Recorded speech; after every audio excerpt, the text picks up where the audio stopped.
Мәсет халыкты берләштереп, күңелде тыныслыкка, йөрәкте илаһилыкка сылгап торган урын. Йылдар буена намазга идәгән аҙан тавышынан, күмәкләшеп фарыз гамәл үтәүдән, Ҡөрьән аяттарын тыңлаудан мәхрүм төбәктәр шыҡһыҙ. Унда көн күреүҙең ырыҫы ла, нуры ла юҡ һымаҡ. Бөтә мосолмандар өсөн мәсет иң ҡәҙерле урын. Ҡыйғы районы Юкәле-Күл ауылында ла ғибәҙәт йортон әллә ҡасан уҡ һалып сығырҙар ине. Тик 8 йылға һуҙылған төҙөлөштө йомғаҡлар өсөн ҡайһы бер мәсьәләләр хәл ителеп бөтмәгән әле. 2020 йылдың март айынан йома намаҙҙарын йәмәғәт менән уҡырға, ауылдың имам-хатибы Артур хәҙрәттең вәғәзен тыңларға теләүсе мосолмандар ихлас юлалар һәм ғөрөф-ғәҙәттәр йортонда йыйыла. Мәхәллә хужалары күршелә генә йәшәгән Разия Ғабделхаҡ ҡыҙы һәм Шамил Хәмәтғәле улы Шәриповтар. Йәшәгән өйөбөҙҙөң җире әз. Biz ҡош-ҡорт осрата алмадыҡ, потому что жер әз. Шунан бу өйнө алырға булдык.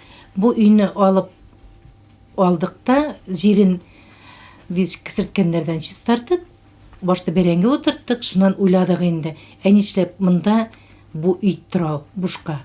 Безнең ауылда кешеләр үлеп тора бит инде, күмгәндә ая ташларын үткәргә кирәк. Шунан теге өйдә генә түгел, шунан жиналышыйк дип уйладык.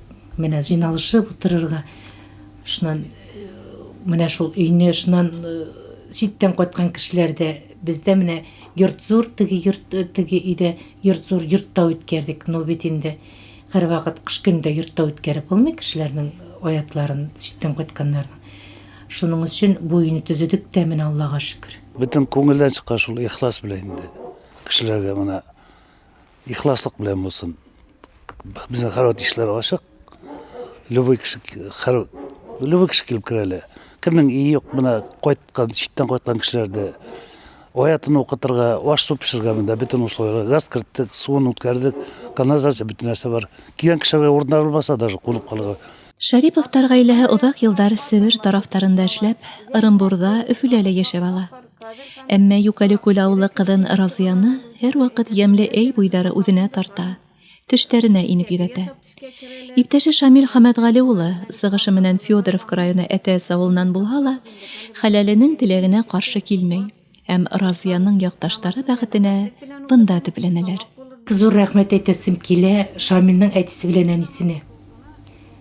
Без Шамил белән 37 йыл яшибез, Аллага шөкер. Мин аны армиядан көтөп алдым 2 йыл. Озак біз дөнья көтә башладык. 37 йыл Аллага шөкер көтәбез. Әниләренең, әти белән әнинең рәхимлекләре, алар Оренбург өлкәсендә яшиләр. Без аларга еш кына барып йөрибез. Әни белән әти сокланырлык кешеләр.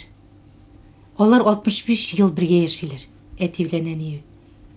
Алар бер-берсенә мәхәббәтлекләре, без алардан үрнәк алып яшибез. Яшьләр Разия белән Шамил кебек кайтып өйләр салсалар, тырышсалар, тагын да күңеллерәк булыр иде, тагын да җәйлебрәк яшәр китәр. Булай Аллага шөкер, авыл халкы бик әйбәт. Бик әүден, күршеләр берсенә берсе булышалар, карашалар, төрле вакыт булып китә. Менә мин бер бик кат авырдым. 7 көн тора алмыйча жаттым. Күршеләрем ушырлап кирип карадылар мине. Әле берсе чәй эчерә, әле берсе аш ашата, әле берсе тигеләй булай, көмәкләшеп шулай туганнарым үземнеке булмагач күршеләр карады. Мине күршеләр карыйлар, барса да ярдәм итәләр. Революция вакытында мәсетне яндырганнар. Шуннан соң менә шул мәсет булмады инде авылда.